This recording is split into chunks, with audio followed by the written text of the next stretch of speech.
Okay, so let's start with the introduction. John, would you like to start? Yes, absolutely. Thank you, Alex, for having me again. Yeah, my name is John Shin from RSI Security. Oh, intro. I wanna make this engaging for students looking for this field. Um, I was born and raised in South Korea in Gangnam district. Those of you who remember, I can dance to that music right now on the top of the mountain. And I came to this amazing country when I was 16. So I have bit of a different experience, not just being an entrepreneur, but as an immigrant. And out of all the days that I could have arrived this country in LA, the day I arrived was Rodney King LA riot. Uh, you know, going to my aunt's house in Koreatown. So that was a amazing experience because I didn't think that there was any hate in this country. I was growing up watching a lot of Hollywood movies, and we kind of see another more racial tension and racial based hatred right now, and it's amazing how history repeats itself. But from there, I met a math teacher who told me about hacking, and I was pretty good at math, and she told me that you should check into hacking, and she tried to kind of kept me uh, out of trouble, and that's when I started getting into it. So I think I was a pretty good hacker, both ethically and unethically. And that's kind of how I started my passion. And I came to UCSD to go to college here, San Diego. I've been here for 25 years. And I found that I've been in cybersecurity for almost 20 years. Back then, there was not an industry per se, but of course, this is multi-billion-dollar industry right now. I started my company about 6 years ago. So before that, I was a corporate guy running different organizations for cybersecurity. And my company, RSI Security, we provide three services. One is assessment services for risk based assessment for certification and attestation. So any companies say, hey, we have some risk. Could you kind of tell us about maturity rating and where we are? How can we comply with regulatory compliance? So we come in as an outside trusted advisor and tell them that they have risk in which area. Second, we do pen testing, technical testing to make sure that what kind of exploitable vulnerabilities we can find from a technical level. And thirdly, we have about 20% of our revenues coming from managed security services, providing managed patching, managed vulnerabilities, various areas to essentially to solve one of the top three business problems right now, which is a cyber risk. So this is great industry to be in. The entire industry right now for what we do is a $8 billion industry, which is going to be about 14 billion next 4 years, because of all the privacy concern and regulatory compliance that's coming out, and of course, with this new decentralized workforce working from home, this is only driving the demand for our services. I mean, I can talk for hours, but I'll let the other presenters to go. Thank you, John. Dimon, would you like to introduce yourself? Hi, thanks for having me. I'm Damon Cook. I was born and raised in Newark, New Jersey. Um, Played basketball at Rutgers University and thought I wanted to go to law school after that. So I took my first job out of college at Manhattan District Attorney's Office as a paralegal. Um, didn't really love it there. Um, so I had the opportunity to go work at the NBA in the security department there. It was a no-brainer for me. I'm a big basketball guy and got to meet all my favorite players and legends. Um, but we had the head of the security department had come from Barack Obama's detail, and he had a dual role in physical and cybersecurity. So he was telling me, "Hey, this is a big thing. This is where everything's going. Read into it." So I just kind of became obsessed and trying to move my career in that direction. So I left the NBA to go work for a company called First Data, which is a big payments processing company, which is now Fiserv. But I worked in the command center there, and physical and cyber folks sat in the same command center. So I got to pick the cyber folks' brains, and if they gave me a little task, I would do them and add it to my resume as experience. So I actually got fired from First Data because I asked them if they could pay for a cybersecurity boot camp for me. And next day they were like, "Hey, you did great, but we're gonna let you go." So I told myself I wouldn't apply to any other jobs. I was gonna break into cybersecurity. It was a lot of hard work and studying and networking, most importantly. But finally broke through with NBC Universal and worked there as a senior cybersecurity analyst for 2 years. And I left there this June to start Cook Consulting Group to address the lack of diversity in cybersecurity. So I do staffing, recruiting, and consulting for folks that are trying to break into cybersecurity. Thank you, Damon. Doug? Thanks, Alex. My name is Doug Bletcher, and I'm currently working as the Information Systems Security Manager at ATA Engineering, which is a government contractor. I began my career with a Bachelor of Arts degree in art history, so non-technical background. But over the course of my journey, I found ways to cost effectively supplement and enhance my formal education. I have 16 years of cybersecurity experience in different security roles, IT manager, ISSM, and ISSO. I've obtained the CISSP, the CISA, and the PMP certifications, and a Master of Science degree in technology management along the way. Let's see, so a little bit about ATA Engineering. ATA Engineering provides test analysis and design-driven or analysis-driven design rather for aerospace, defense, themed entertainment, robotics, controls, consumer products, industrial and mining equipment. We use advanced computer-aided engineering software to solve problems for our customers.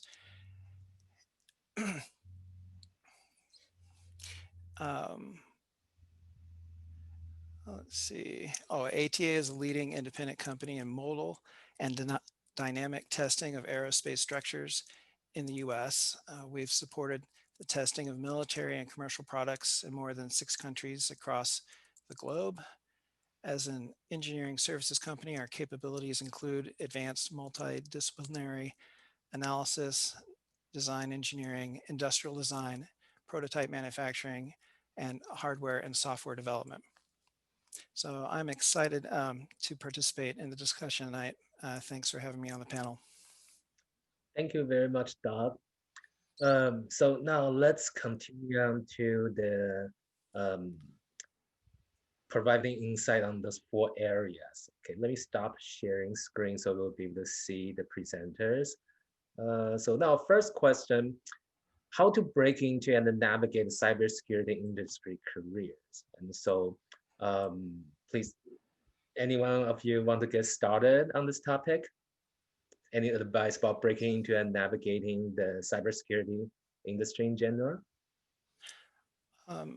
I could start. There's some resources online that I'm aware of. One of them is a website called Cyberseek, and that particular website kind of maps out feeder roles and also a career path. And so the site basically, the feeder roles, come from different areas like networking, software development, systems engineering, financial risk analysis, security intelligence, and then those feed into entry-level jobs. The site's pretty dynamic, so if you click on one of the feeder roles, then it kind of maps out to different paths that relate to the entry level, mid level, and advanced level roles. So, I think that's a helpful resource. I think that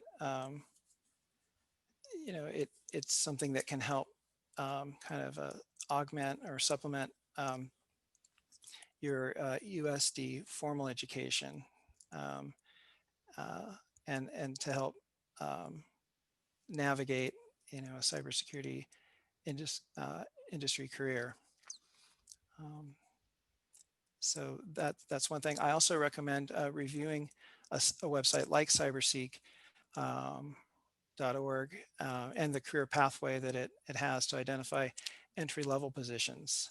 And then looking at, also looking at industry job requirements for a position that resonates with you. And then once you've identified the job requirements, then look for ways to gain experience in those areas.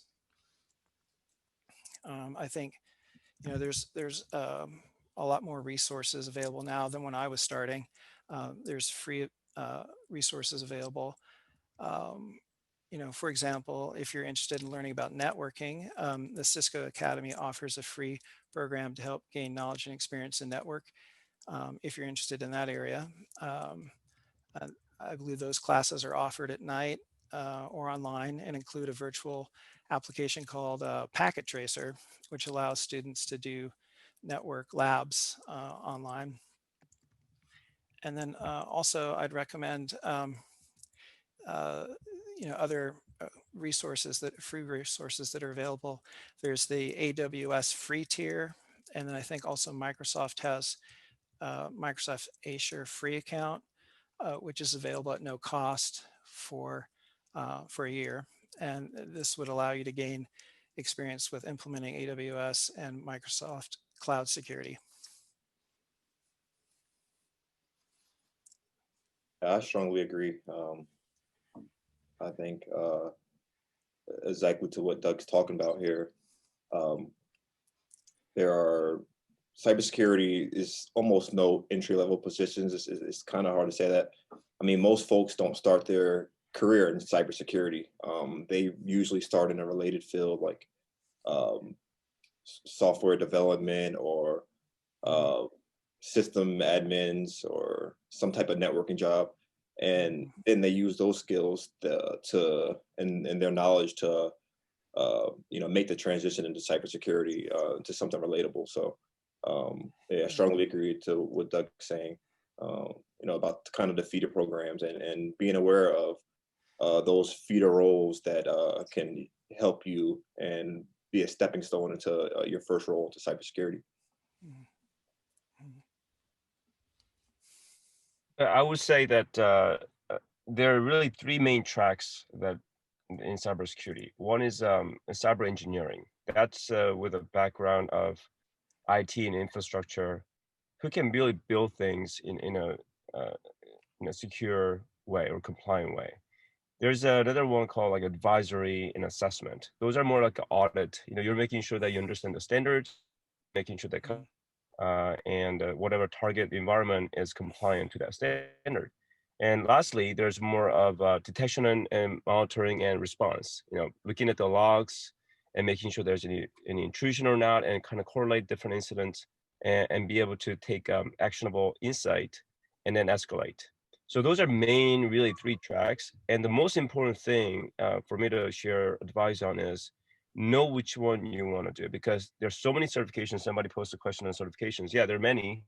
And early on, if you know which one you like and stay with it, there's not really much of breaking to do, in my opinion, because right now there are 500,000 unfilled jobs in the US alone and 4 million in the world that's unfilled right now. For instance, our company cannot hire enough because our customers demand so much services because they have the same problem.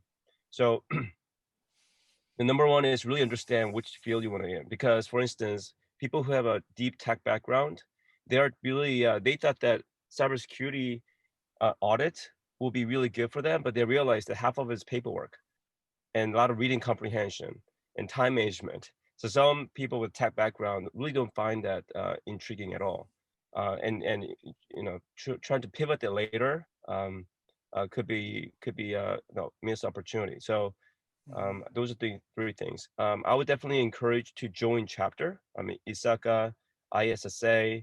I'm on the board for San Diego chapter ISACA, and anytime there's a student who's looking for jobs, I mean, members and board members are trying to help you to get there because of unfilled jobs and so much demand right now. So yeah, check out the chapters and know what you want, and then you can kind of pursue certain certifications. Thank you, John. Yeah. Okay, so now let's continue to the next question. So John mentioned that find out what you really want to do first, and then you will be able to figure out the corresponding skills and certificate. But in general, what are some of the most sought after skills and certificates in the field?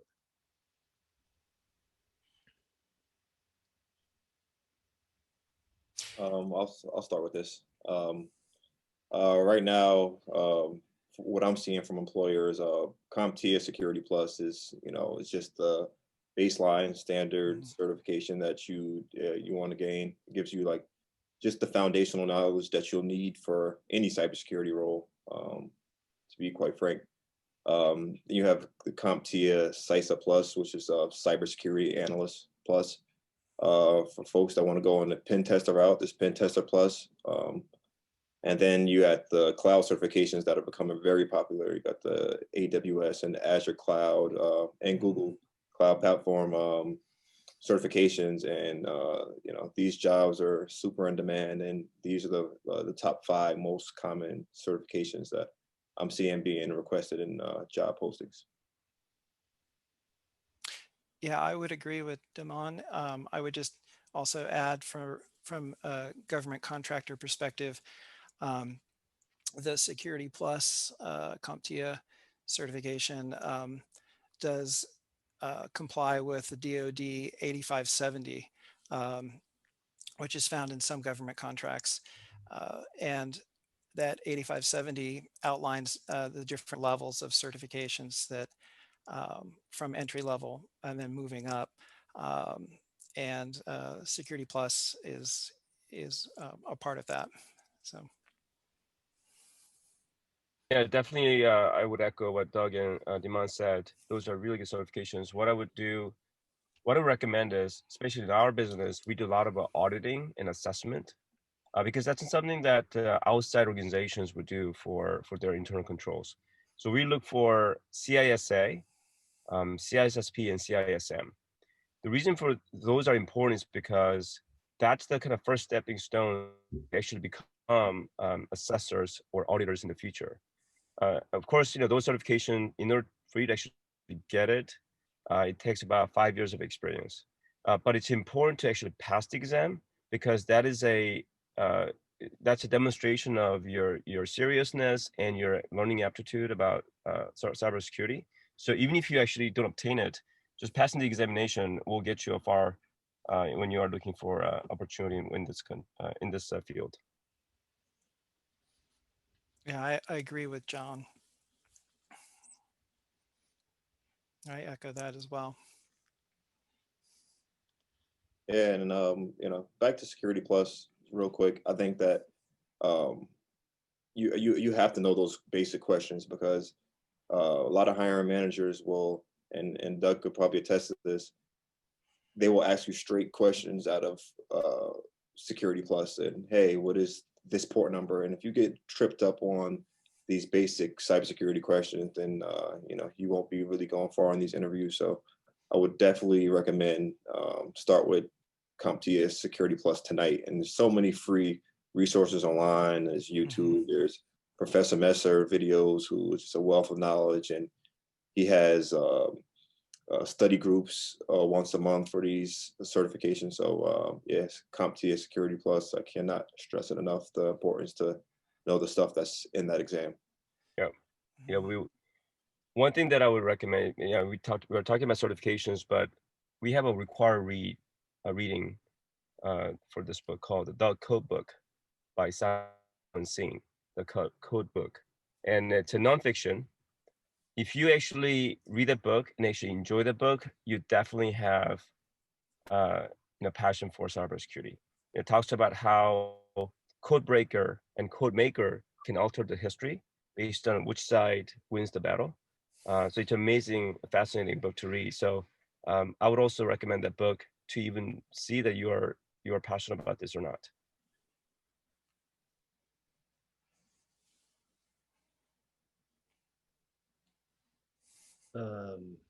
Okay, actually, I saw a question that's directly related to this skill and certification. So one student asked, what about machine learning, engineering, cybersecurity, and the certification, or all the same things?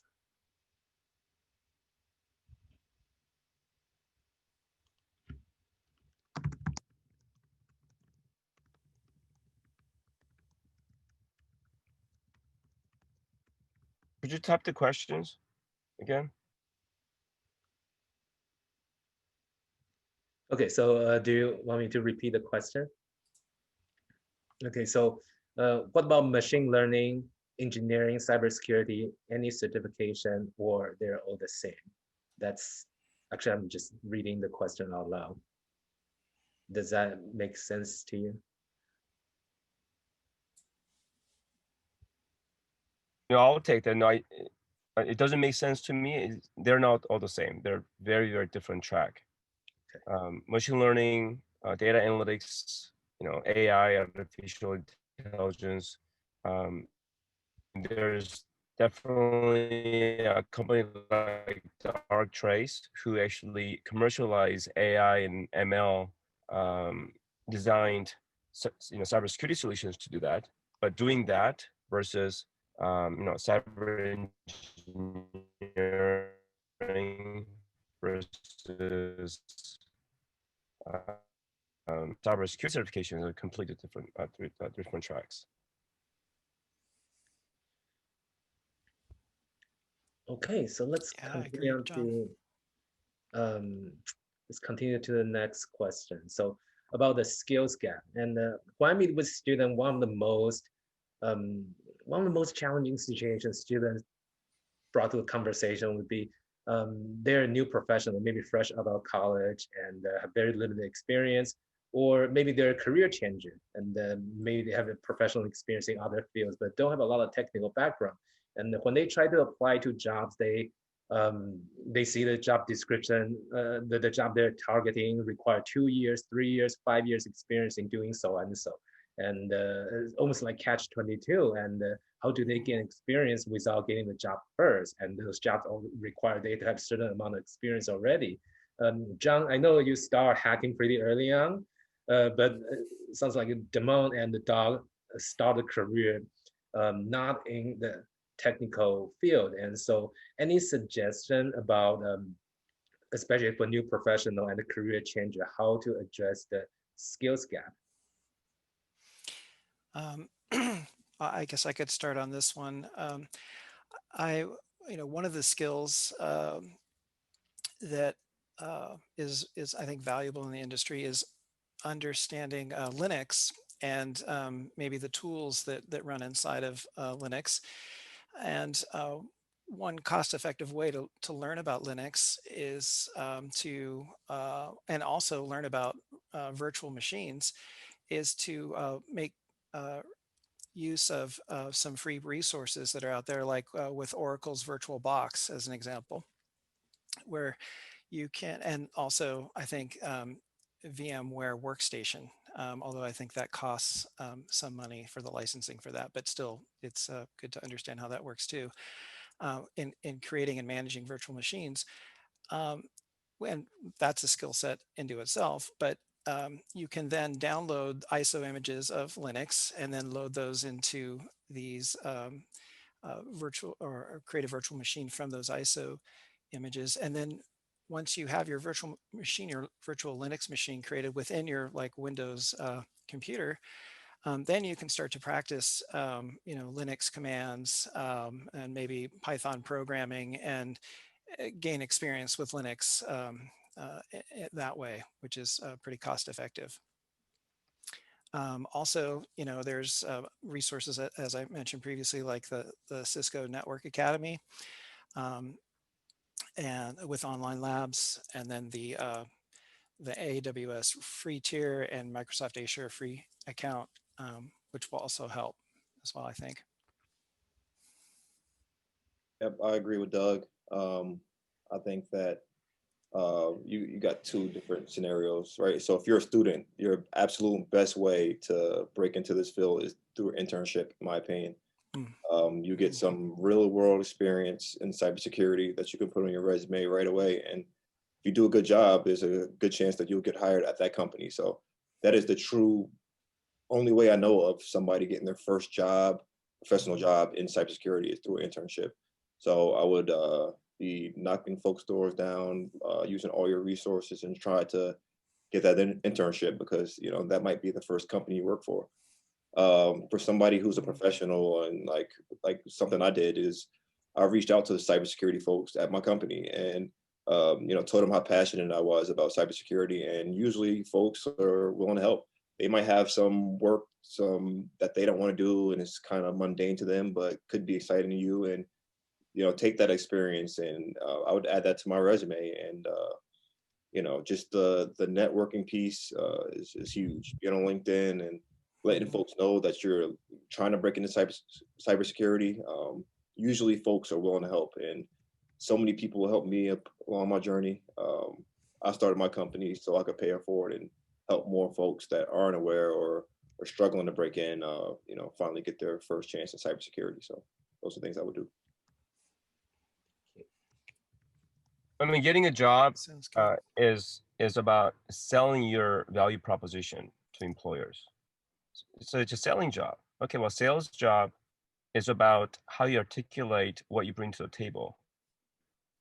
So in order to stand out from the crowd, you have to show and demonstrate that you actually mean this. So for instance, we already talked about certifications. If you don't have which company, even for an interview for an internship, and you say, yeah, I want to get into this. And the first question that I would ask is, okay, so what have you done? And if you say, well, I haven't done anything, but I really want to do this, that's not going to go anywhere. So if you say, yeah, I joined bootcamp for pen testing, or I joined a chapter as a student to learn more about this, I'm pursuing the certifications, or I passed the A+, security, something that show that you actually want to do this, is definitely what's gonna stand you out of the crowd. Yeah, I agree with John.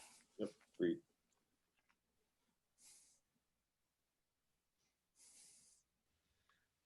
Thank you.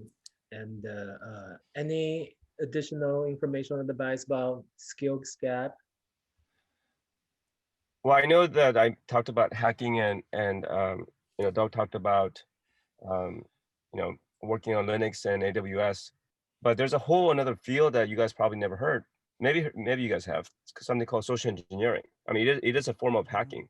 There's a gal named Jessica Clark. You guys can Google that. She basically showed at DEF CON a couple years ago how to hack into someone AT&T's account within 5 minutes with a crying baby sound in the background. And I mean, when we do pen testing, social engineering is one of the key thing, because at the end, people are the biggest risk.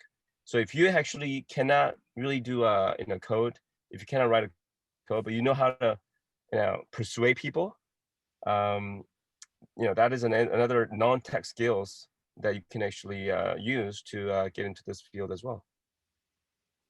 Thank you, John. Okay, so our next question, how about future industry trend, the current and the future industry trends? What's your insight on that?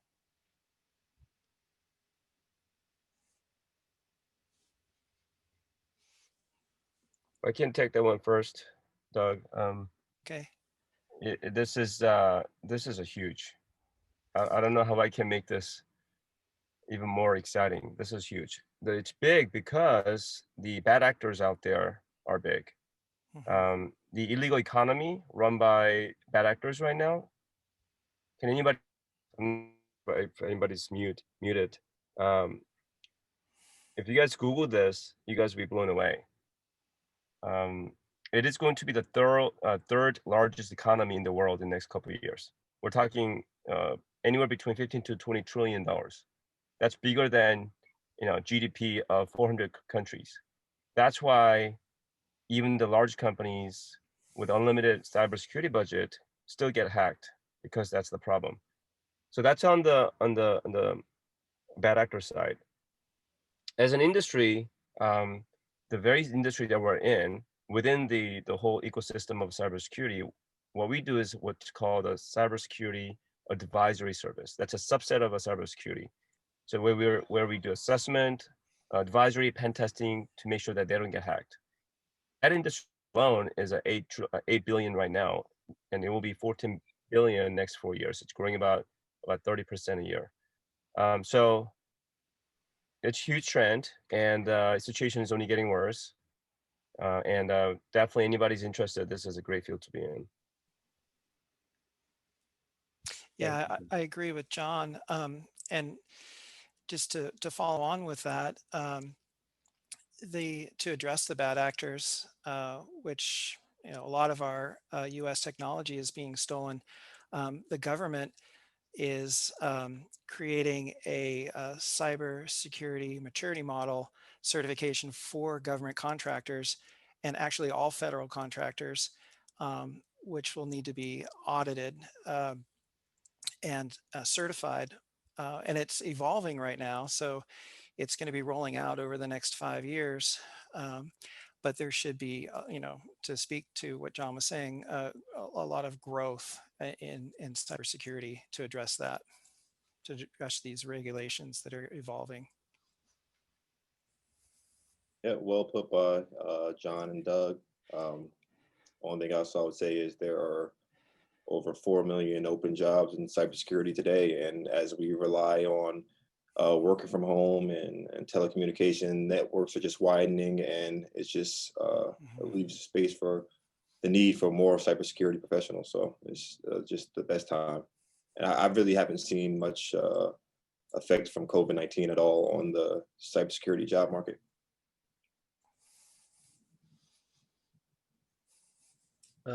Demo, you just mentioned a very important point. This is not original on my question list, but how do you feel the COVID-19 situation change or impact the cybersecurity field? In my opinion, I think COVID-19 just makes the need for cybersecurity stronger. I started my career in physical security, and most of my physical security colleagues are laid off right now. There's nothing to protect in person. It's all online. So, yeah, I think that it's made the need for cybersecurity even stronger. Yeah, I agree with that. And also to see some indicators of that, if you go to, I think I referenced it before, the cyberseek.org website, it will give you kind of a supply and demand heat map that shows you, how great the demand is now, and it also points out certifications too, and the need for those, and the amount of people that have them, but that that they're in short supply. So you'll see that if you go to the site.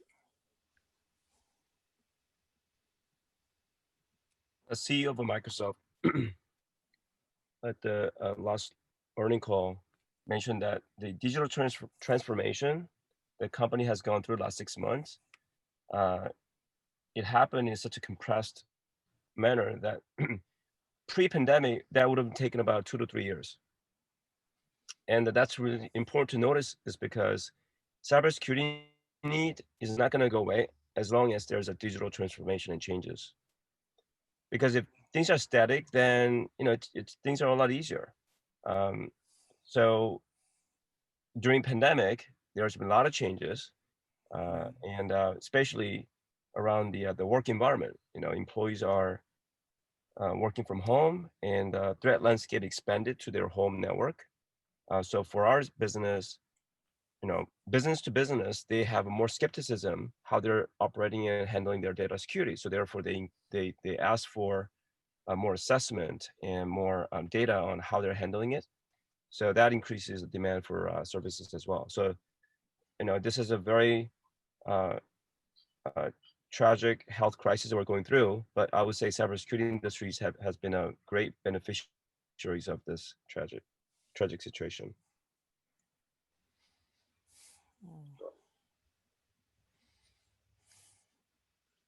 Thank you.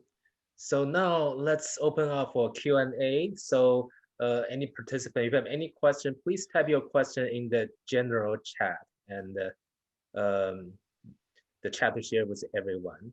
So before we break into the breakout session, let's do a few minutes of Q&A. Any question, follow-up question um, from the information that our panelists shared so far, or anything you want to learn a little bit more specific, please now is the time to do that.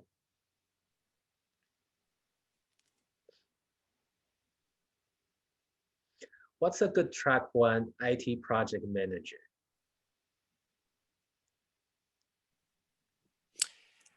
I could speak to that. So for project, from a project management standpoint, and John mentioned some of the organizations for cybersecurity. For project management, one of the main organizations that supports that, or that supports the industry, is PMI, and they have the PMP certification, which requires a certain amount of experience. However, as John was mentioning, and also Damon, if you get that certification first, like you pass the exam, and then you'll build your experience, you could then qualify for the PMP. They do have a level. It's the CAPM, which is a certification that you can also get in project management, that helps you, that would also be very valuable in doing IT project management.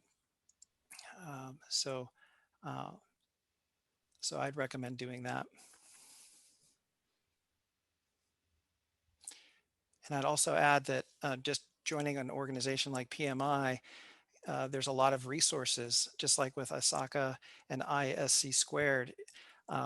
If you join those organizations, that you have access to a lot of good classes that they have to supplement your formal education. So there's benefits there as well. Thank you, Doug.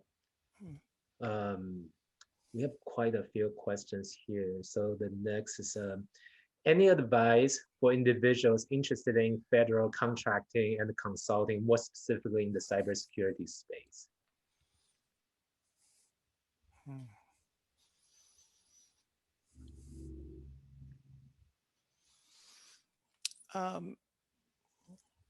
I would recommend being familiar with the NIST documents, NIST 853, which is is FISMA related, which is for government systems.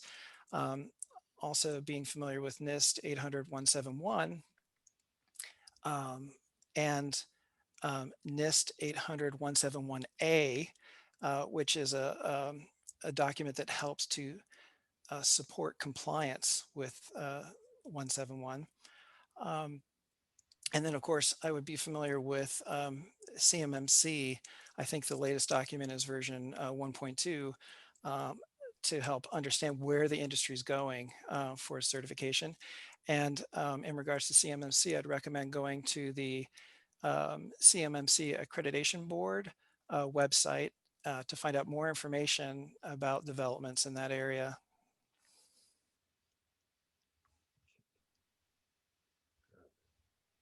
Thank you. So we have next question.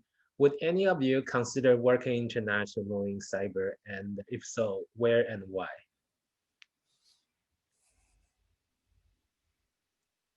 Working internationally in a cyber role is the question?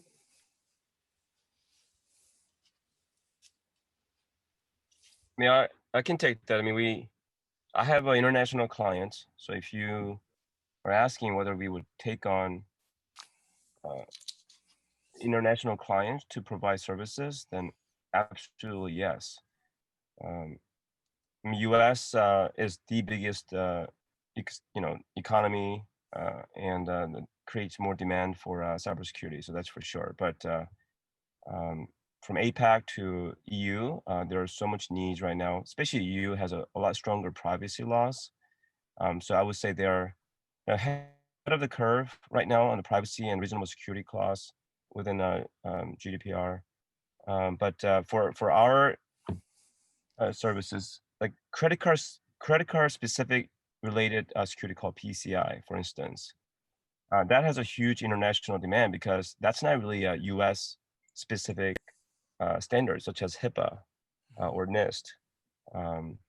And that is run by 5 credit card brands, and that is kind of the global standard. So for that kind of services, the demand and needs are everywhere, from Midwest, East to the US to all around the world. So yeah, we have clients over the seas, and I love to work with them.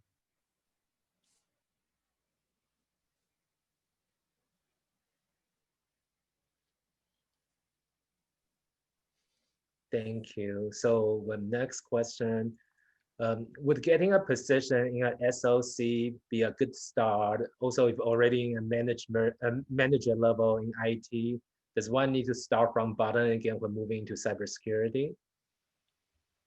I'll take that. I started my career as a SOC analyst, and I would argue it's the best place to start.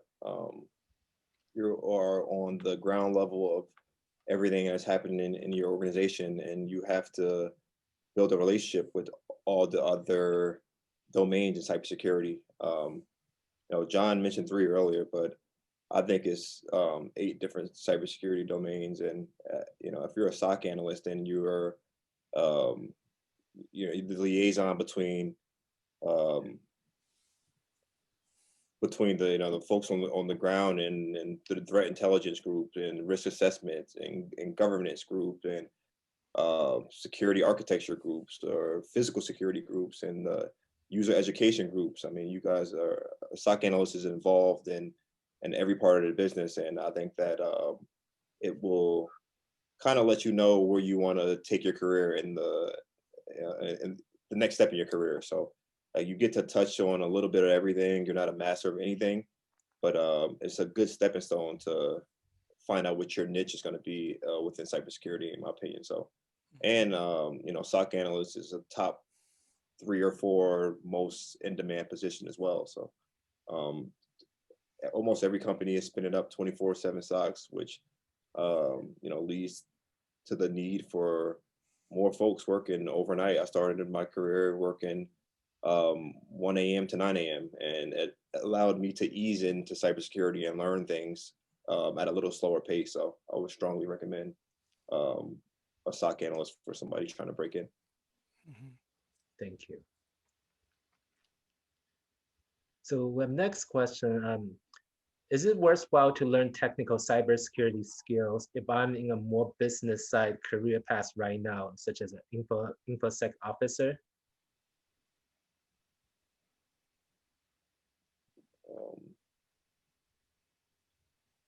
Yeah, I mean, I would say yes. I think a lot of cybersecurity is not the typical hands-on keyboard coding type of folks.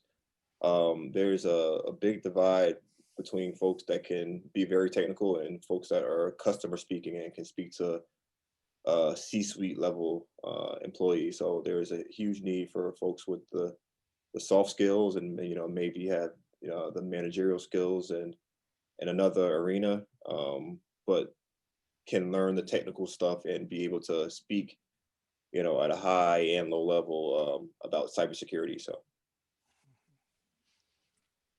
Yeah, I would definitely say yes to that, and echo what Diman just said.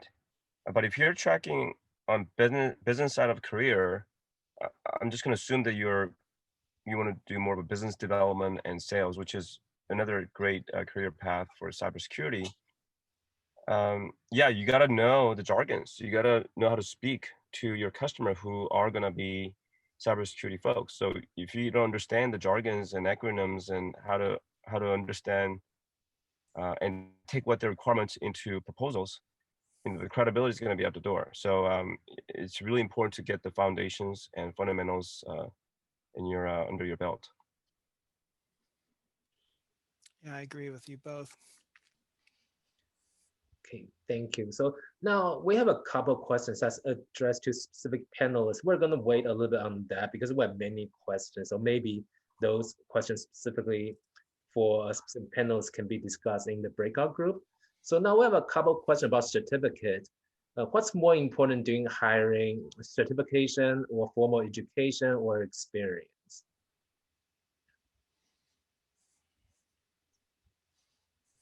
I would rank it experience, certification, formal education.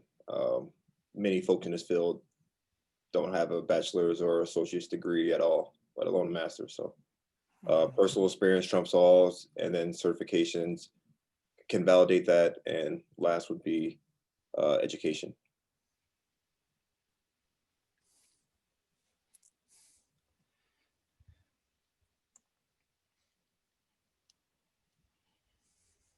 Okay, let's see.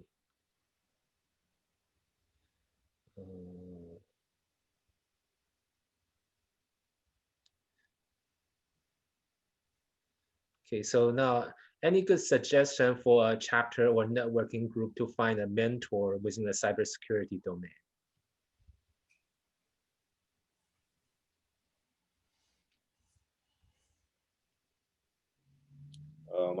I personally, I can't speak much to chapters, but what I was doing at the time was I was looking for folks that graduated from my alma mater and were in cybersecurity and reaching out to them and seeing if they're willing to chat. I look for folks that look like me who are in cybersecurity who are open to chat. I mean, I was super networking and reaching out to folks and see if they'll be willing to be a mentor, and a lot of people are. So I know there are a lot of specific chapters, but in my opinion, LinkedIn is the best marketing tool in the world, and there are so many people that you can reach out to for free, and if they don't respond, just reach out to the next person. But there's so many people will be willing to help and have a conversation, and we'll definitely utilize that if you aren't.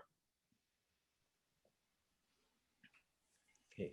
Yeah, as I mentioned, I'm on the board of Isaka San Diego, so that I'll be biased.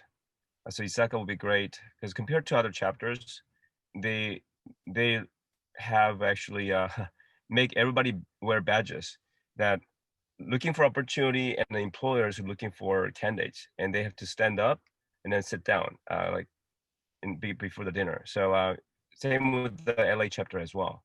So very actively looking for relationship with students or graduates who are looking for this industry as potential career path. So that would be a great chapter to join.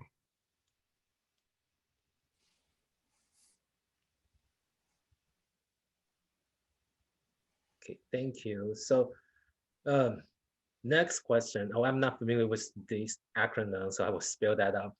What does the panel think about the ISACA CGEIT certificate or CISSP, ISSAP?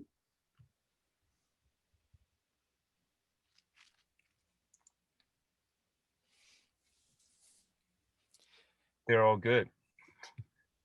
What do I think about them? Yeah, you should get them all.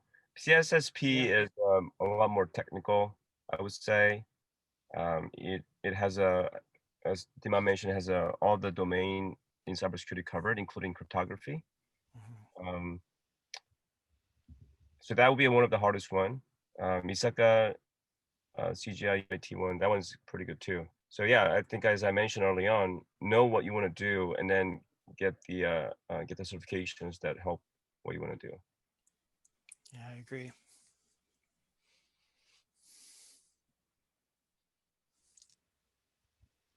Okay, let's take one more question before moving to the smaller breakout rooms. So industries are looking to save money by replacing analyst functions with AI machine learning. Do you see this happening now or later in any part of the cybersecurity field?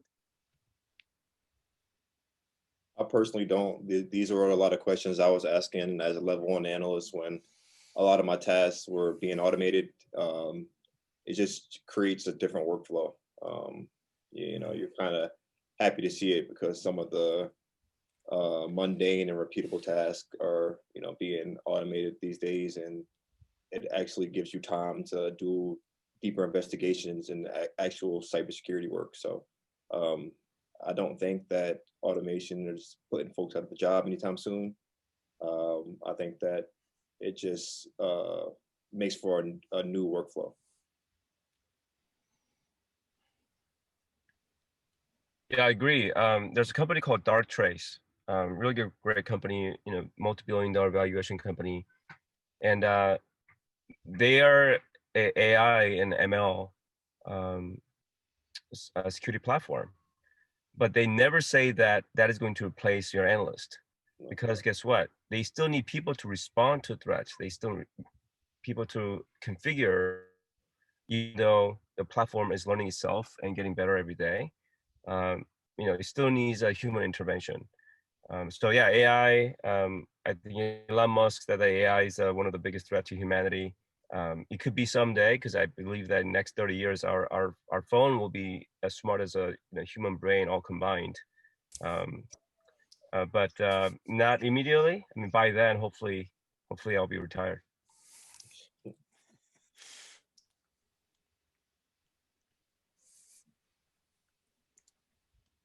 What do you think, Doug?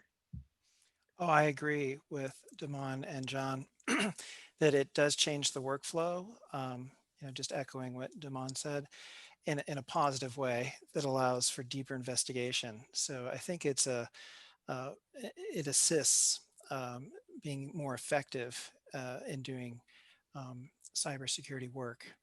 So I see it as a good thing, and not one that would replace an analyst, but just help them. Okay, so yeah, I know there are a couple more questions on the list. One's for Doug and one's for Demon. And since we're going to head to breakout room now, so I will let participant to choose which breakout room, which panels they would like to chat with. And so you can ask those specific questions in the breakout room session. So please bear with me. I'm trying to set this up. And okay, 3 breakout room, let participant choose room. And first room,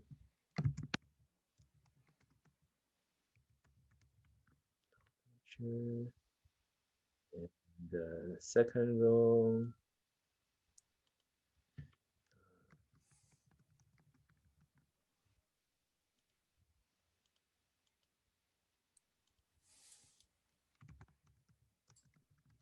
so I named the 3 breakout rooms after our panelist name. And so now I'm open all rooms.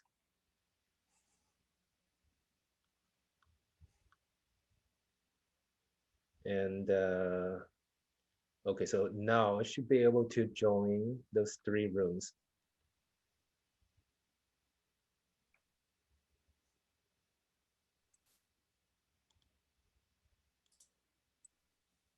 So I'm going to assign our 3 panelists to their specific breakout rooms.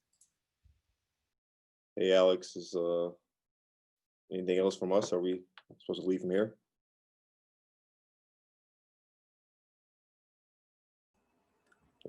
Hi, Demon.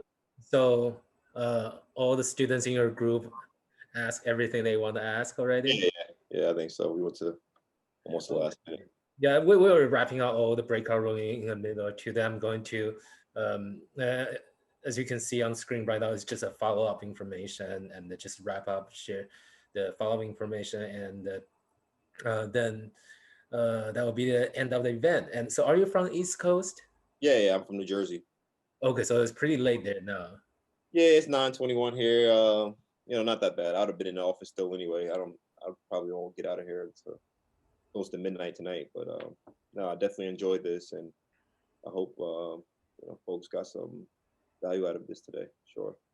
Yeah, thank you again for joining us, and especially so late in the evening. You probably have been, you probably have had worked a very long day already, and now it's 9:21. And I want to make sure that this thing wrap up before 6:30, so you can enjoy the rest of your evening. Hey, no problem, man.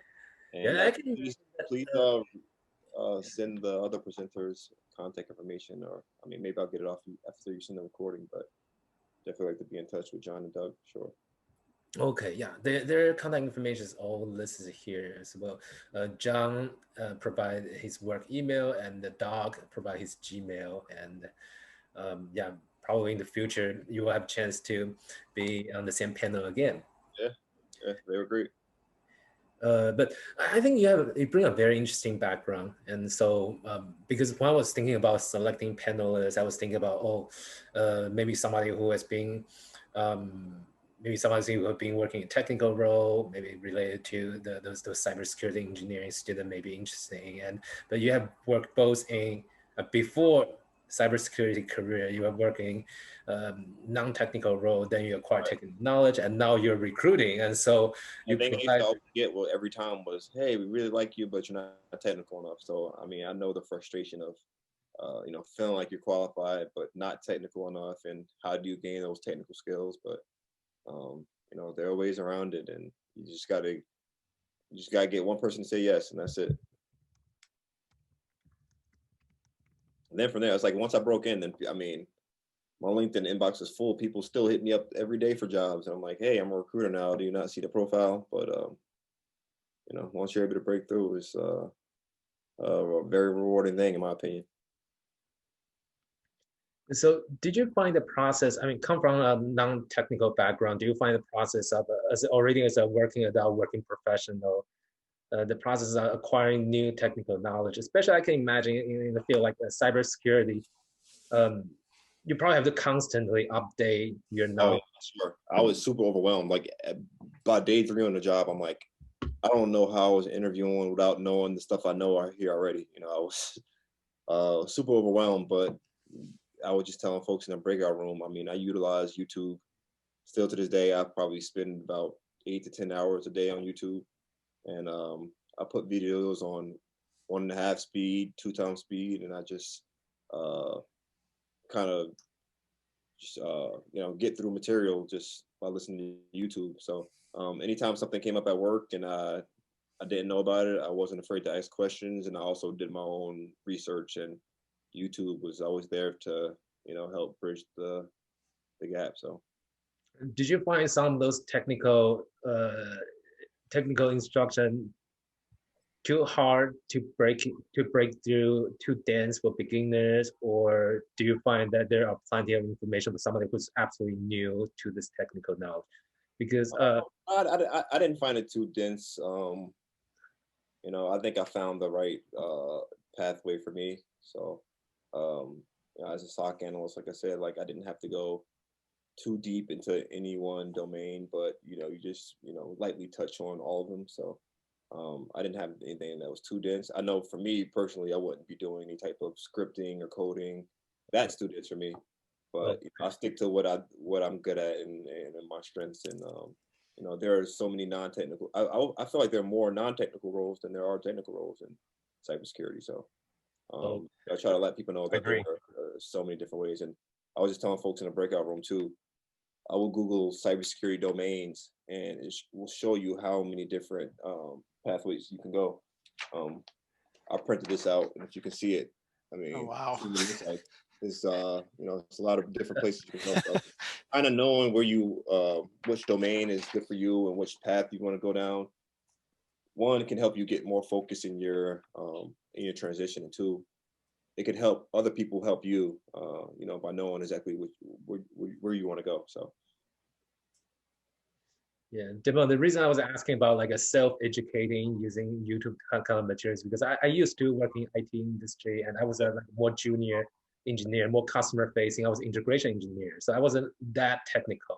So every time I was in a meeting with those senior engineer, the developer, they talking technical jargon. For me, that was completely not transparent, and so but that just kind of left an impression in my mind that if you work in technical field, sometimes some of those materials so dense that unless you're super passionate and really dig it, otherwise there's even no place to get started. Mm-hmm. You can't be afraid to ask questions. Raise your hand if you don't know something. Hey, what does that acronym mean? You might sound silly, and some people might judge you for it, but this is your own personal journey, and this is the race that you're running. So, um, I definitely would say, and I've been there feeling like, oh man, I think I should know this, and why don't I know it? Should I ask? But I find that people respond better to your honesty and um, your need for information. When you're faking it, a lot of people can sniff that out, and that never turns out good. So Great yeah, advice. when you're in those situations, just ask the questions, man. It's only a few people might judge you, but this might be something that helps you take your career to the next level. So don't be afraid when you're in those spots to ask those questions. Okay. No Sure. problem, Vivian. Yeah. Thank you for our thank you our panelists for joining us tonight, and I want to make sure this event wrap up on time so you will be able to enjoy the rest of the evening. So now, for students, if you're interested in following up, stay connected with our panelists. Um, on this page, I've listed their contact information, their preferred form of following up, and also, oops. Also, I listed two websites that we already shared in the chat room, resources about navigating different career paths in cybersecurity. And also, I would like to, before you leave, let me, oops, sorry. Let me copy this survey link in the chat. So if you can take a minute to fill out this survey, greatly appreciate that. And I'm putting this in the chat. And also, if you don't have a chance to write down everything that's listed on the slide, don't worry. I'm going to send a follow-up email to everyone, and that will include a recording of this panel and also a PDF slides of all the links and all the resources that I include, including my slides. And yeah, and also a special thanks to Tai Tran, the president of Cybersecurity Student Club, helped me to collect survey and provide input about this, how to put together this panel. And again, let's give a round of applause for our panelists tonight. And thank you so much for spending time sharing your knowledge with our students. And I hope that everyone, students, panelists, I hope everyone maybe learn a thing or two that's new to you and also make some good connections. Again, let me keep the screen up again. If you want to follow up with a panelist, information is here. I'm also going to send out the follow-up email with this information as well. So with that said, again, thank you so much, everyone. And thank you, Damon, Doug, and John for participating. And I hope you all have a great evening. Thanks, Alex. Thank you, Alex. Take care. Enjoyed it. Thank you very much. Bye. Thank you. Bye.